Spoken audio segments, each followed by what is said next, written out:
ST અમારી સલામત સવારી એટલી સલામત કે મુસાફરો ધક્કા મારે ત્યારે તો ચાલુ થાય। બનાસકાંઠાના ભાભરમાં અમદાવાદની એસટી બસને ડ્રાઈવરે સેલ માર્યો પણ બસ ચાલુ ન થઈ।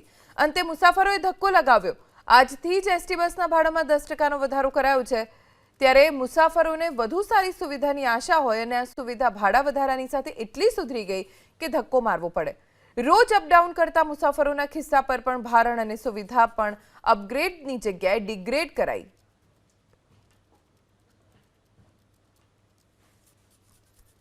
એસટી અમારી સલામત સવારી એટલી સલામત કે મુસાફરો ધક્કા મારે ત્યારે તો ચાલુ થાય। બનાસકાંઠાના ભાભરમાં અમદાવાદની એસટી બસને ડ્રાઈવરે સેલ માર્યો પણ બસ ચાલુ ન થઈ। અંતે મુસાફરોએ ધક્કો લગાવ્યો। આજથી જ એસટી બસના ભાડામાં 10% વધારો કરાયો છે।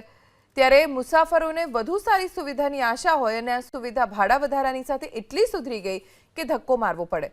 રોજ અપડાઉન કરતા મુસાફરોના ખિસ્સા પર પણ ભારણ અને સુવિધા પણ અપગ્રેડની જગ્યાએ ડિગ્રેડ કરાઈ।